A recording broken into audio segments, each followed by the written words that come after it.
Hello, നല്ല നമസ്കാരം. ഭാരത് ഭാഗ്യവി ദാദ 2008 മുംബൈ ഭീകരാക്രമണം. നമ്മൾ ഒരുപാട് കഥകൾ, സിനിമകൾ, നോവലുകൾ, ഒരുപാട് സാധനങ്ങൾ കേട്ടിട്ടുണ്ട്. താജ് ഹോട്ടലിലും ഛത്രപതി ശിവജി റെയിൽവേ സ്റ്റേഷൻ ടെർമിനലിലും ഒക്കെ നടന്നിട്ടുള്ള പോരാട്ടങ്ങളാണ് അവയിൽ പലതും. എന്നാൽ നമ്മൾ അധികം കാണാത്തതും, എന്നാൽ ആ ഒരു രാത്രിയിൽ മുംബൈയിൽ നടന്നിട്ടുള്ള കാമ ഹോസ്പിറ്റലിൽ നടന്നിട്ടുള്ള ചരിത്രം അധികം ചർച്ച ചെയ്യാതെ പോയിട്ടുള്ള ഒരു യഥാർത്ഥ പോരാട്ടത്തിൻ്റെ കഥയാണ് കങ്കണ റാവത്ത് എത്തിയിരിക്കുന്നത്. ചിത്രത്തിൻ്റെ പേര് ഭാരത് ഭാഗ്യവി ദാദ. സിനിമ തിയേറ്ററിൽ ഇന്നലെയാണ് റിലീസായിട്ടുള്ളത്. വളരെ വൈകിയാണ് എല്ലാ ഷോകളും നടന്നത്. അതുകൊണ്ട് തന്നെ ഓഡിയൻസും വളരെ കുറവായിരുന്നു. ആദ്യം തന്നെ ഈ സിനിമയുടെ സബ്ജക്റ്റിലേക്ക് വരാം. ഇതൊരു ഭീകരാക്രമണ കഥ എന്നതിലുപരി മനുഷ്യൻ്റെയും കടമയുടെയും കഥയാണ്. അന്ന് രാത്രി ആശുപത്രിയിലേക്ക് തോക്കുകളുമായി ഭീകരർ ഇരച്ചു കയറുമ്പോൾ സ്വന്തം ജീവൻ പോലും നോക്കാതെ 15 നഴ്സുമാർ ചേർന്ന് 400ഓളം രോഗികളുടെ ജീവൻ രക്ഷിച്ചു.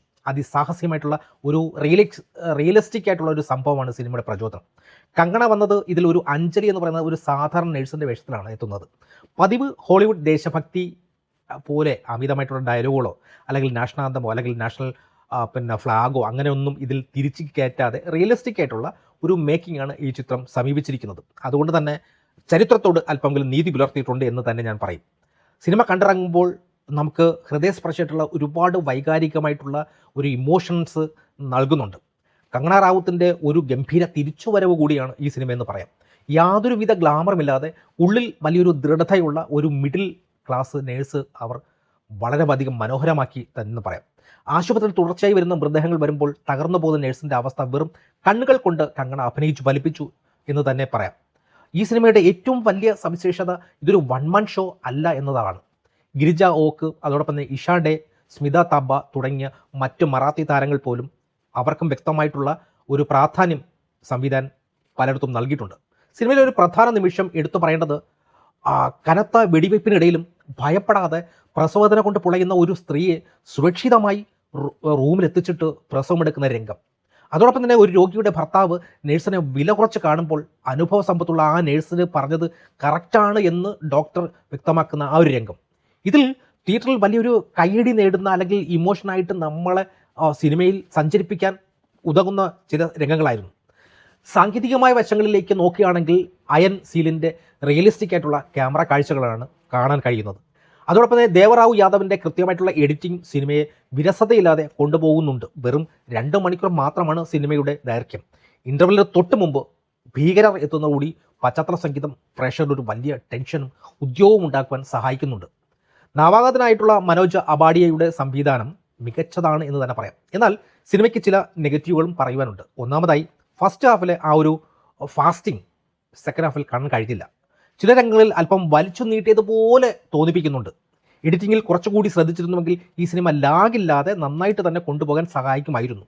കങ്കണയുടെ കഥാപാത്രത്തിന് കിട്ടിയ അതേ ആഴം മറ്റ് നേഴ്സുമാർക്ക്, സൈഡ് ക്യാരക്ടേഴ്സിന് തിരക്കഥയിൽ നൽകിയിട്ടില്ല എന്നുള്ളതാണ്. സംവിധാനത്തെ ആദ്യ ചിത്രം എന്നതുകൊണ്ട് മാത്രം മേക്കിങ്ങിൽ ചിലയിടങ്ങളിൽ ആ ഒരു തുടക്കക്കാരൻ്റെ പോരായ്മ കാണാൻ കഴിയുന്നുണ്ട്.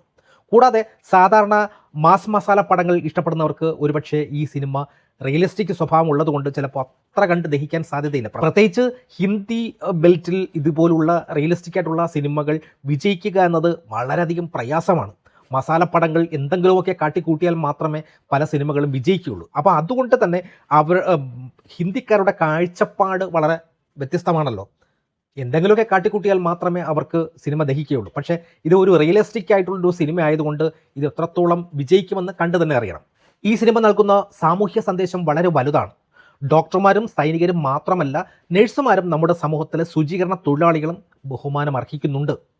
തങ്ങളുടെ കർത്തവ്യം കൃത്യമായി ചെയ്യുന്ന അവരാണ് ഈ രാജ്യത്തിൻ്റെ യഥാർത്ഥ ഹീറോ അല്ലെങ്കിൽ ഭാഗ്യവിധാതാക്കൾ. വളരെ വൈകിയ ഷോകൾ കാരണം തന്നെ ഈ സിനിമയ്ക്ക് ഒട്ടും ആളില്ലായിരുന്നു എന്നതാണ് ഒരു വലിയ കഷ്ടം. ഇങ്ങനെ തിയേറ്ററിൽ ആളില്ലാതെ വരുന്നത് സങ്കടമാണ്. ഒരുപാട് ഉള്ളടക്കങ്ങളില്ലാത്ത ഒരുപാട് മസാലപ്പടങ്ങൾ വിജയിക്കുന്ന ഈ കാലഘട്ടത്തിൽ ഇത്തരം നല്ല സിനിമകൾ തിയേറ്ററിൽ പോയി കണ്ട് വിജയിപ്പിക്കേണ്ട ഒരു ആവശ്യമുണ്ട്. ഈ വീക്കെൻഡിൽ നിങ്ങൾക്ക് ധൈര്യമായി തിയേറ്ററിൽ പോയി കാണാൻ പറ്റുന്ന ഒരു 100% റെക്കമെൻഡ് ചിത്രമായിട്ട് ഭാഗ്യവിധാത ഞാൻ നിങ്ങൾക്ക് റെക്കമെൻഡ് ചെയ്യുന്നു. ഞാൻ ഈ സിനിമയ്ക്ക് 3.5 ആണ് ഔട്ട് ഓഫ് 5 കൊടുക്കുന്നത്. നിങ്ങൾ ഈ സിനിമ കണ്ടവരാണെങ്കിൽ നിങ്ങളുടെ അഭിപ്രായങ്ങൾ കമൻറ്റ് ബോക്സിൽ രേഖപ്പെടുത്തുക. താങ്ക്